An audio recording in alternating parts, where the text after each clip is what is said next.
Hello, je suis ravie de vous retrouver pour cette nouvelle vidéo. Aujourd'hui, on va parler des livres que j'ai lus en ce début d'année, donc de janvier jusqu'à fin février. Il faut savoir que j'ai eu une panne de lecture d'environ 10 ans. En 10 ans, j'ai dû lire un livre ou deux grand max. Donc c'était pour moi l'occasion de m'y remettre en faisant le tri dans ma bibliothèque et en achetant de nouveaux livres.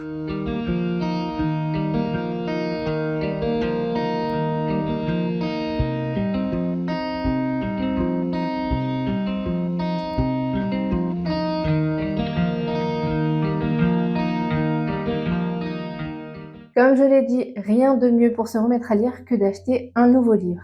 Pour ce faire, j'ai acheté le même livre pour ma meilleure amie et pour une collègue de travail, et moi je l'ai pris pour moi, et je me suis dit autant le lire, comme ça je leur donnerai mon avis et ça les motivera à le lire également. Et rien de mieux que le Pumpkin Spice Café pour commencer à lire. Pour la quatrième de couverture, je vous la lis mais je vous la mets également ici, juste là. Le phénomène TikTok planétaire. Lorsque la tante de Janie lui confie le Pumpkin Spice Café, lieu de rencontre bien aimé de la petite ville de Dream Harbor, la jeune femme saute sur l'occasion pour prendre un nouveau départ, loin de son travail de bureau déprimant.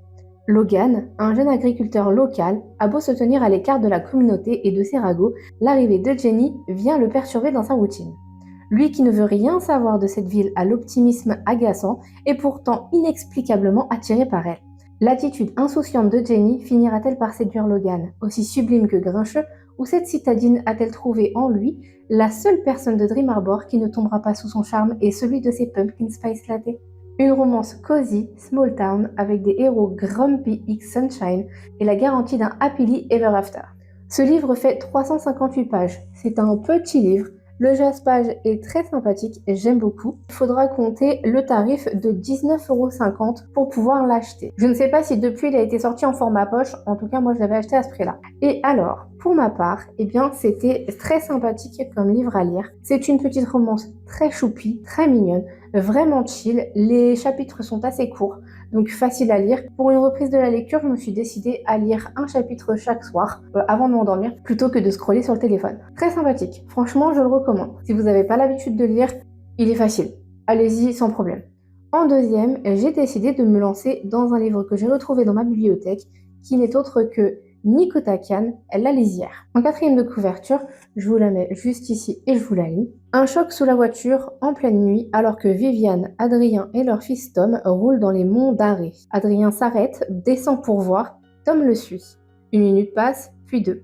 Viviane s'inquiète, elle ne les entend plus. Elle appelle, personne. Mais quand elle s'avance de quelques pas, un homme armé d'une hache surgit et la prend en chasse. Elle court vers la route, se jette quasiment sous les roues d'un camion qui la conduit à la gendarmerie. Là, elle raconte. La lieutenante Maëlys Mons envoie une équipe sur place. Rien, aucune trace. Ainsi commence une attente insoutenable, d'autant que, dans ses rêves, Viviane retrouve son mari et son fils. Puis la voiture est découverte, vide. Où sont Adrien et Tom? Alors, ce livre fait 303 pages. Il est tout aussi facile à lire, mais pour moi, il y a trop de descriptions de paysages. L'histoire est sympa, mais elle met du temps à se mettre en place et elle se dénoue trop vite à la fin. Les légendes bretonnes ou les passages de psycho auraient dû être mis en avant dans ce livre, et ce n'est pas le cas. Pour le coup, je me suis un peu ennuyée. Il se laisse lire, mais c'est vraiment pas le meilleur. Pour ce livre, il faudra compter 8,70 € dans le format poche. Après ceci, je me suis lancée dans un pavé, mais alors un pavé qui n'est autre que Stephen King, le conte de fées. Voilà, quand on n'est pas prêt, ça surprend. Pour l'arrière de couverture, ça donne ça. Charlie Reed ressemble à un lycéen ordinaire, sportif et bon élève, mais il porte un lourd fardeau. Sa mère a été tuée dans un accident avec un délit de fuite quand il avait 7 ans, et le chagrin a poussé son père à boire. Charlie a appris à en prendre soin. L'année de ses 17 ans, il fait la connaissance d'une chienne radar et de son maître vieillissant, Howard Bodwish, un reclus qui vit dans une grande maison au sommet d'une colline. Le jeune homme commence à effectuer des travaux pour lui et s'attache à Radar, mais des sons étranges sortent parfois de la remise fermée à clé du jardin. Le mystère ne s'éclaircit qu'à la mort de Monsieur Bodwick quand il laisse à Charlie son héritage et une cassette racontant son extraordinaire histoire, le secret de toute sa vie. À l'intérieur de la remise se trouve un portail vers un autre monde, dans lequel le garçon va s'aventurer et mener avec sa chienne une bataille héroïque entre le bien et le mal. Pour ma part, je trouve ça dommage qu'ils aient dit dans la 4e de couverture que Monsieur Bodwitch allait mourir, puisqu'on s'attache au personnage et moi j'aurais aimé le découvrir sans être spoilé dans la 4e de couverture. C'est comme ça, écoutez, on peut pas le changer. C'est vraiment une histoire magnifique et on se laisse vraiment emporter dans le livre. Je l'ai lu en 2 fois, parce qu'il y a un passage qui me faisait peur, que je n'avais pas envie de lire. Je ne voulais pas passer ce truc-là, j'avais peur de ce qui allait se passer après, et j'ai mis une pause dans la lecture. Elle est très bien écrite, mais pour moi, il y a beaucoup trop de descriptions des lieux, et je m'y perds énormément. Ça peut être assez redondant, bien que Stephen King est comme ça, il aime bien décrire les passages, etc. Mais j'avoue que j'ai du mal, il y a tellement d'informations que j'ai du mal à me représenter les lieux. Lors du dénouement et des affrontements finaux, eh bien, je trouve que c'est trop facile. C'est trop simple. Je m'attendais à ce qu'il y ait plus de combats ou de dureté dans les aventures. Et à un moment, j'aurais bien apprécié quelques lignes sur un passage spicy. Ça s'y serait prêté volontiers, même si ce n'est pas le genre de King. Pour celui-ci, je l'ai payé 12,90 € et il fait 1045 pages. Ensuite, je ne pariais absolument pas sur ce livre, mais alors pas du tout. Mais finalement, il est pas si mauvais que ça. J'ai donc lu Maxime Chatham, La patience du diable. Pour la 4e de couverture, des gens ordinaires découverts morts, de terreur, un go fast qui transporte bien pire que de la drogue, et dans ce qui semble être l'antichambre de l'enfer, un homme retrouvé sauvagement égorgé. Lieutenant à la section de recherche de Paris, Ludivine Vanker comprend bientôt qu'un fil sanglant relie ses faits divers. Le mal qui ronge le monde, elle le connaît. Elle le côtoie depuis trop longtemps. Alors, elle plonge, prête à nager dans l'horreur pour en retrouver la source. Là-bas, le diable l'attend, patiemment. Je ne misais mais alors vraiment rien sur ce livre. Je me suis même dit que j'allais l'arrêter en cours de route, et finalement, pas du tout. Alors, je dirais pas que c'est le meilleur thriller de l'année, vraiment pas, mais il m'a surpris. Vraiment, il m'a surpris. La fin du prologue m'a vraiment fait changer d'avis et m'a donné envie de continuer à lire ce livre. J'aurais bien aimé une fin un peu plus développée, mais bon, c'est comme ça. Et si c'est votre baptême dans la lecture de thriller, franchement, allez-y, vous serez pas déçus. Moi, j'ai trouvé que c'était très sympathique. Le livre, je l'ai acheté... Eh ben, je ne l'ai pas acheté, il n'y a pas de prix puisqu'il a été offert. Donc, je ne connaîtrai pas le prix, mais je pense que c'est une dizaine d'euros. Et il fait 572 pages. Nous avons ensuite un livre que j'ai acheté récemment et que j'ai lu puisque la couverture m'a parlé. Girl in Pieces. Pour la 4e de couverture, Charlie est une fille en lambeaux. À 17 ans, elle a déjà presque tout perdu. Le verre brisé avec lequel elle se coupe apaise sa peine jusqu'à ce qu'il ne reste que le calme. Elle ne pense plus à son père, à sa meilleure amie partie pour toujours, ni à sa mère qui n'a plus rien à lui offrir. Chaque nouvelle cicatrice endurcit un peu plus son cœur.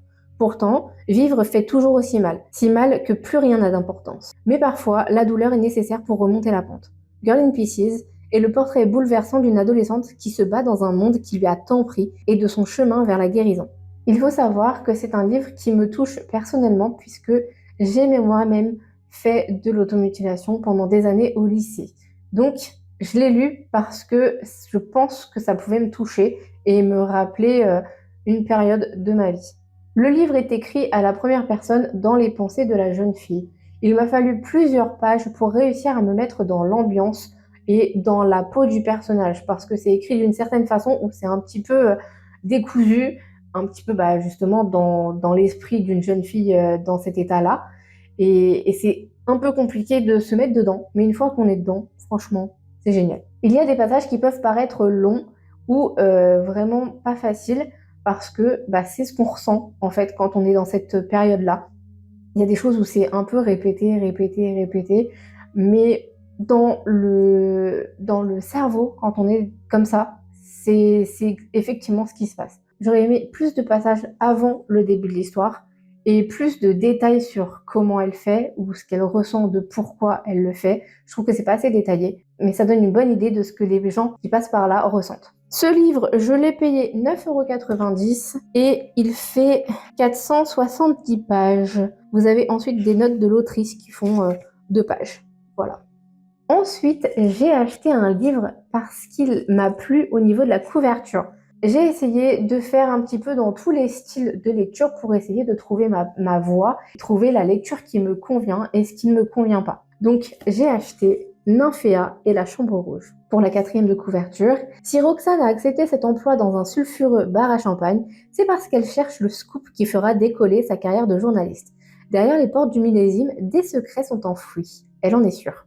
Pourtant, au contact de ces hommes qui la convoitent, son propre désir s'éveille, en particulier auprès de Mathieu Kabinski, le propriétaire du millésime, qui manie comme personne l'art de souffler le chaud et le froid. Armes, drogue, prostitution, Roxane compte bien mener l'enquête et révéler au grand jour les manigances de son arrogant patron. Mais à la lueur de ses découvertes sur la véritable nature de l'établissement, Mathieu lui semble chaque jour plus dangereux et séduisant. Roxane sera-t-elle prête à se perdre au nom de la vérité? Pareil, je me suis dit que ça allait me saouler parce qu'il y avait des scènes de smut et que ça allait pas forcément me plaire. Et en fait, c'est un de mes livres, je crois, préférés. J'ai hâte de lire le 2. Nymphéa et la chambre rouge, c'est des scènes de sexe bien amenées, dans le respect et le consentement de la femme. On a aussi de la diversité entre les couples, et ça c'est franchement génial. L'histoire est bien amenée et les personnages sont attachants. Pour moi, le côté de la chambre rouge n'est pas assez développé. Ça manque de saveur, on veut en savoir plus, et c'est pas le cas. J'espère que ce sera dans l'épisode 2, qui est les dessous de la chambre noire. Peut-être qu'il y aura plus d'explications sur la chambre rouge. En tout cas, c'est un petit livre spicy que j'aime beaucoup. Il est à 8,90 € et il y a 590 pages. Pour la suite, j'ai décidé d'acheter ce livre parce que j'ai entendu des critiques négatives et positives. Le chaud et le froid. Et je savais plus où donner de la tête et je me suis dit, il faut que je le lise pour savoir. On parle de La femme de ménage de Freda McFadden. La quatrième de couverture. Chaque jour, Millie fait le ménage dans la belle maison des Winchester, une riche famille new-yorkaise. Elle récupère aussi leur fille à l'école et prépare les repas avant d'aller coucher dans sa chambre, au grenier. Pour la jeune femme, ce nouveau travail est une chance inespérée. L'occasion de repartir de zéro, mais sous des dehors respectables, sa patronne se montre de plus en plus instable et toxique. Et puis, il y a aussi cette rumeur dérangeante qui court dans le quartier. Madame Winchester aurait tenté de noyer sa fille quelques années auparavant. Heureusement, le charmant Monsieur Winchester est là pour rendre la situation plus supportable. Mais le danger se tapit parfois sous des apparences trompeuses. Et lorsque Millie découvre que la porte de sa chambre mansardée ne ferme que de l'extérieur, il est peut-être déjà trop tard. Le livre, je l'ai payé 8,60 € et il fait 412 pages. Les premières 100 pages, pour moi, sont inutiles. Voilà, dans les 200 premières pages, on apprend 2 infos et qui sont pas forcément capitales. L'idée du flirt entre deux personnages est ridiculement amenée après avoir lu Nymphéa et la chambre rouge. Il y a quelques fautes d'orthographe et d'écriture et c'est un style d'écriture qui est très basique. À la 247e page, nous avons le point de vue de la femme Nina. Et là, ça devient intéressant. À partir de la page 345, nous avons de nouveau le point de vue de Millie. Par contre, même si les retournements de situation peuvent être sympas vers la fin, je ne comprends vraiment pas sa hype. Pour moi, il ne mérite pas d'être dans les meilleurs thrillers de l'année. Il se laisse lire. Si vous n'avez pas l'habitude des thrillers, allez-y. Mais on aurait pu éviter 100 pages au début et éviter toute cette hype, quoi. Est-ce que je lirai le 2 et le 3? Je pense pas. Pour la suite, nous avons un livre qui m'a déçu, mais qui m'a vraiment déçu. Je parle de Stephen King, Holly. Pour la quatrième de couverture, dans une jolie maison victorienne d'une petite ville du Midwest, Emily et Rodney Harris, anciens professeurs d'une université, mènent une vie des retraités actifs. Malgré leur grand âge, les années ne semblent pas avoir de prise sur eux. Un jour, à quelques pas de leur demeure, on a retrouvé le vélo de Bonnie Dahl, récemment disparu. Elle n'est pas la première à se volatiliser dans ce périmètre. Chose étrange, chaque fois, il s'agit de jeunes gens. Quel secret inavouable cache les murs tapissés de livres des époux Harris? Sur l'insistance de la mère de Bonnie, l'enquêtrice Holly Gibney, héroïne de la trilogie Mercedes et l'Outsider, accepte de reprendre du service. Le livre, je l'ai payé 10,90 € et il fait 560 pages. Je vais pas y aller par 4 chemins. Ce livre, je ne l'ai pas terminé. Je l'ai DNF, comme on dirait actuellement. Je n'ai pas fini. Vraiment, j'ai lu 271 pages sur les 600 et c'est tout. Je me suis arrêtée là. Parce que l'histoire n'avance pas. Et pour moi, effectivement, il porte très bien son nom parce que c'est une biographie de Holly. Mais l'enquête, elle est mise au second ou au troisième rang. Et je me fais chier. Je me fais chier. C'est vraiment le premier livre que je n'ai pas terminé. Le premier. Donc franchement, ne le lisez pas. Sauf si vous êtes vraiment très fan du personnage de Holly. Pourquoi pas. Mais pour moi, c'est un... Je vous conseille plutôt de lire le Stephen King Shining. Si vous ne l'avez pas vu en film, eh bien, lisez-le en livre. Il vaut vraiment, vraiment le coup. Il est vraiment bien décrit. Il est à 7,90 € en poche et il fait 674 pages. L'histoire est vraiment très bien et la fin est différente que dans le film. Ce n'est pas du tout la même fin. Et je crois que c'est d'ailleurs après ce film-là que Stephen King a décidé de mettre son grain de sel dans les films qui sont tournés avec sa patte, puisqu'il était tellement déçu de la fin de Shining qui a été filmée qu'il a dit que ça devait plus se reproduire. Jamais. Voilà. Donc franchement, allez-y, rien que pour le truc Shining, il est génial. J'aimerais également vous parler d'un des livres que j'ai lu l'année dernière qu'on m'a offert en cadeau d'anniversaire. C'est Vive la Reine des Citrouilles du Tim Burton, L'étrange de Monsieur Jack, c'est la suite. Alors, la 4e de couverture. Sally est devenue officiellement la reine des citrouilles après son union avec son véritable amour, Jack Skellington. Mais si Sally adore Jack de tout son être de tissu, elle ne peut en dire autant de son nouveau rôle de reine de la ville d'Halloween. Se retrouvant sous les feux des projecteurs et devant faire face à toute une sorte de tâche encombrant à la souveraine, elle ne peut s'empêcher de se demander si elle n'a pas échangé une captivité contre une autre, aussi dorée soit-elle. Mais quand, avec Zéro, elle découvre accidentellement une porte longtemps cachée menant à un ancien royaume appelé la Ville des Rêves, elle déclenche sans le savoir une série d'événements sinistres qui mettront en péril son avenir en tant que reine des citrouilles et l'avenir de la ville d'Halloween. Sally parviendra-t-elle à découvrir ce que cela signifie d'être fidèle à elle-même et pourra-t-elle sauver la ville qu'elle a appris à appeler sa maison ou son futur se transformera-t-il en son pire cauchemar? C'est vraiment un livre que j'ai apprécié. Vous restez dans l'univers un petit peu Disney. La couverture est très jolie. Le jaspage, on n'en parle pas, forcément, on adore. J'ai beaucoup apprécié. Et si j'en parle, c'est également parce que je me suis acheté la suite de celui-ci. Je le lirai avec attention et je vous en parlerai dans la prochaine vidéo. Et voilà, c'est la fin de cette vidéo. J'espère qu'elle vous a plu. J'espère que ça vous a donné envie de lire certains des livres que j'ai lus et que ça vous donne envie de reprendre goût à la lecture. Allez-y à votre rythme, prenez un livre, ne vous donnez pas d'objectif de temps, faites-vous plaisir et lisez quand vous le pouvez. Moi, j'adore et franchement, je ne me lasse plus de lire des livres. Allez, sur ce, on se retrouve une prochaine dans une autre vidéo.